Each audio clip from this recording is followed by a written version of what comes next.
Assalamu alaikum students. I hope you are fine and do well. Students, it's your English class.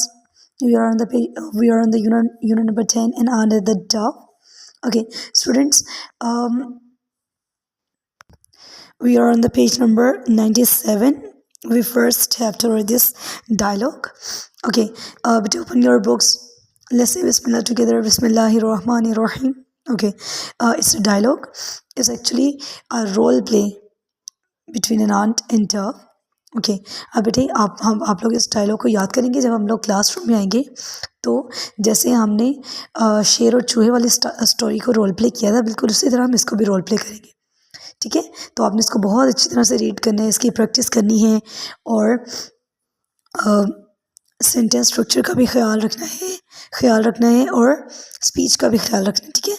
ठीक है okay, अब बेटे ये dialogue है आंट और डव के बारे में। एक आंट है जो कि डव से मिलती है। अब डव को कह रही है hello dove, how are you.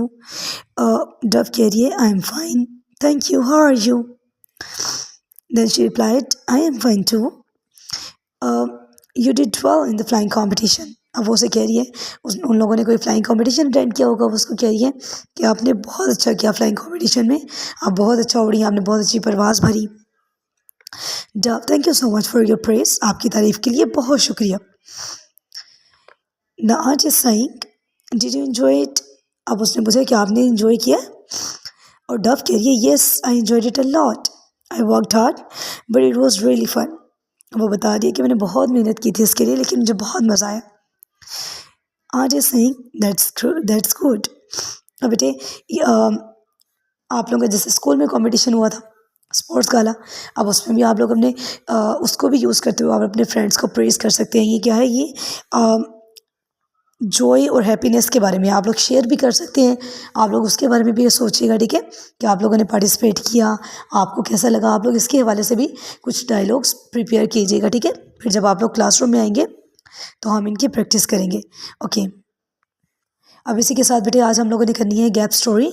अब ये गैप स्टोरी, अब नेम देखें क्या है, गैप स्टोरी। गैप क्या होता है, गैप होता है खाली जगह, ठीक है। और स्टोरी, एक स्टोरी के अंदर गैप है, आपने उस गैप को क्या करना है, फिल करना है। अब बेटे ये दो तरीक़ों से हो सकता है। अब ये पिक्चर्स की फॉर्म में हो सकते हैं, जैसे आपकी बुक पे है पेज नंबर 101 पे। यहाँ पे देखिए गैप दिया हुआ है, साथ में पिक्चर्स हैं। आपने क्या करना होता है, इन गैप्स को फिल करना होता है और स्टोरी को कंप्लीट करना होता है। गैप स्टोरी में एक स्टोरी होती है आपके पास जिसके अंदर गैप्स होते हैं, ठीक है।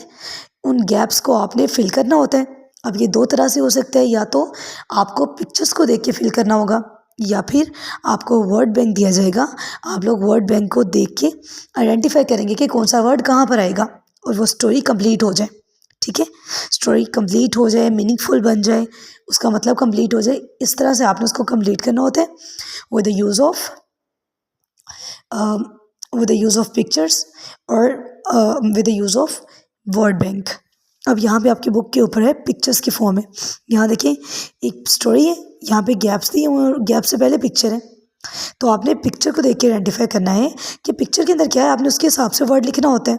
अब जैसे यहाँ है one day Salman was playing in the picture. अब ये पिक्चर क्या है, एक गार्डन की पिक्चर, तो इसका मतलब है आपने इसके आगे गार्डन लिख रहे हैं। One day Salman was playing in the garden. अब देखिए ये गैप हमने फिल कर दिया और ये सेंटेंस मीनिंगफुल हो गया, हमें समझ आ रही है। हमने पिक्चर में देखा था गार्डन है, तो हमने यहाँ गार्डन लिख दिया। One day Salman was playing in the garden, he saw many. अब यहाँ देखें गैप दिया हुआ है लेकिन उससे पहले पिक्चर बनी हुई है।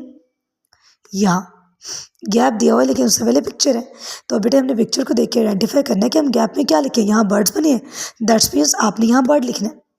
यहाँ पे एक से ज़्यादा है तो birds, he saw many birds sitting in the, आगे पिक्चर है, ठीक है, और उसके बाद गैप है। हमने पिक्चर को देख के पिक्चर में जो आ रहा है उसी का नेम लिख देंगे आगे, तो गैप फिल हो जाएगा। Birds sitting in the tree, birds were eating. अब यहाँ पे क्या बना हुआ है, ग्रेन्स, उनका खाना है। बर्ड्स जो वो खाना ग्रेन्स खाते हैं ना, तो हम लिख देंगे grains. The birds were eating grains. तो हमने पिक्चर को देख के क्या किया, वहाँ पे वो जो पिक्चर में था ना उसी को वर्ड लिख दिया आगे कि पिक्चर में है क्या। तो वो हमारे पास गैप फिल हो गया और स्टोरी मीनिंगफुल हो गई। अब हमें वो समझ आ रही है। One day Salman was playing in the garden, he saw many birds sitting in the tree, the birds were eating green. ठीक है, इस तरह से ये स्टोरी क्या हो गई है, मीनिंगफुल हो गई है, अंडरस्टैंड हो रही है हमें।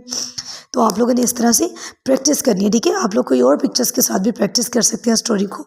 ठीक है, अब बेटे इसी के साथ वर्ड बैंक वाली भी है। जैसे यहाँ देखें, यहाँ पे हमारे पास ऊपर एक वर्ड बैंक दिया हुआ है, यहाँ लिखा हुआ है ग्लास, रूम, फुटबॉल, सैड। अब ये हमारे पास वर्ड बैंक है। ठीक है, और यहाँ पे देखिए हमारे पास एक स्टोरी है। Yesterday, Ahmed was playing in the dash with his dash. Suddenly, he broke the dash by mistake. He became dash. अब बेटे हमें ये स्टोरी अंडरस्टैंड नहीं हो रही क्योंकि इसमें गैप्स हैं।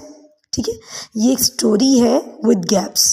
ठीक है, हमें समझ नहीं आ रही, हम कैसे समझ में आएगी हमें ये, जब हम इन गैप्स को फिल करेंगे। अब हमने इस गैप को फिल कैसे करना है, बुक में हमारे पास पिक्चर्स थी, हमें बहुत इजी हो गया वहाँ पे, वो तो बहुत इजी लगा हमें कि हमने पिक्चर्स को देख के उसके आगे वर्ड लिखा, स्टोरी कंप्लीट हो गई, हमें अंडरस्टैंडेबल हो गई, हमें वो समझ आ गई।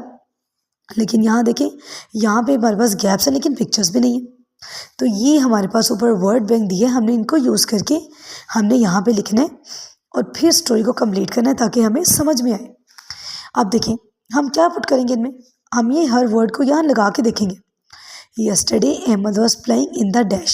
अब अगर मैं यहाँ पे ग्लास लिख दूँ तो क्या होगा, Yesterday Ahmed was playing in the glass। कल अहमद एक ग्लास में खेल रहा था, इसका क्या मतलब हुआ, क्या हम ग्लास में खेल सकते हैं विद इस डैश। अब हमने पहले यहाँ पे पुट करना है कि यहाँ क्या लगाए हम, कहाँ खेल रहा था। अब यहाँ पे वर्ड बैंक में देखें, ग्लास लिखा हुआ है, रूम लिखा हुआ है, फुटबॉल और साइड लिखा हुआ है। क्या हम ग्लास में खेल सकते हैं, नहीं खेल सकते। क्या रूम में खेल सकते हैं, बिल्कुल हम खेल सकते हैं। नेक्स्ट है फुटबॉल, क्या हम फुटबॉल में खेल सकते हैं, बेटे फुटबॉल में कैसे खेलेंगे, हम तो फुटबॉल के साथ खेलते हैं। नेक्स्ट है सैड, सैड का मतलब तो अफसुर्दा होते हैं, दैट मीन्स यहाँ पर क्या आएगा, रूम, तो हम यहाँ लिख देंगे रूम। अब ये जो लाइन है ये हमें अंडरस्टैंड हो रही है, अब हमें इस लाइन का मतलब समझ में आ रहा है। Yesterday Ahmed was playing in the room, कल अहमद रूम में खेल रहा था। ठीक है, अब इस लाइन का तो हमें मतलब समझ में आ गया।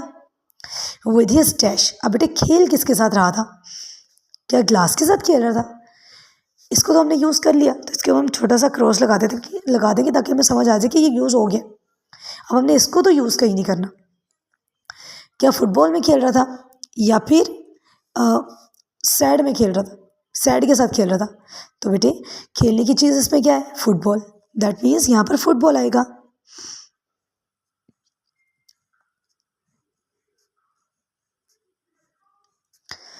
Yesterday Ahmed was playing in the room with his football. अब यहाँ तक तो हमें समझ में आ गई स्टोरी कि कल अहमद जो है वो खेल रहा था रूम में अपने फुटबॉल के साथ।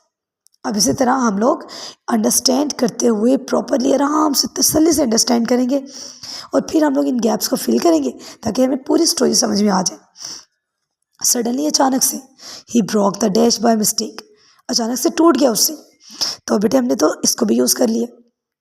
तो टूटा गया, सैड या ग्लास, दो बच्चे थे, क्या टूटा, ग्लास ही टूटते हैं ना, तो बेटे हम लोग यहाँ पर लिख देंगे glass. Suddenly he broke the glass by mistake. ठीक है, तो ये वाला हमें सेंटेंस में समझ में आ गया कि उसने ग्लास तोड़ दिया था गलती से खेलते हुए, तो बेटे रूम में तो खेलना ही नहीं चाहिए, अब उसे गलती से टूट गया। ही बिकेम डैश, वो हो गया, क्या हो गया, सैड, अफसुर्दा। अब बेटे ये स्टोरी कंप्लीट हो गई है और हमें अंडरस्टैंड भी हो गई है। ठीक है, अब इस तरह से बेटे आप लोग इसकी प्रैक्टिस करेंगे गैप स्टोरी की। ये बहुत इंपॉर्टेंट क्वेश्चन होता है और ये पेपर में ज़रूर आता है। कोई भी स्टोरी आ सकती है, पिक्चर्स की फॉर्म में भी आ सकती है और गैप्स की फॉर्म में भी, वर्ड बैंक के साथ भी आ सकती है। आपने उन गैप्स को फिल करना होगा ताकि स्टोरी अंडरस्टैंडेबल हो जाए हमें। ठीक है, अब इसी के साथ ये आपका आज का होमवर्क है। आप लोग क्या करेंगे, आप लोग स्टोरी को प्रॉपरली रीड करेंगे, अच्छी तरह से पढ़ेंगे, फिर आप ऊपर जो हमें वर्ड बैंक दिया हुआ है आप लोग इनके यूज़ करते हुए स्टोरी को कंप्लीट करेंगे ताकि हमारे पास ये अंडरस्टैंडेबल हो जाए। ठीक है, ओके, बेस्ट ऑफ लक, अल्लाह हाफिज़।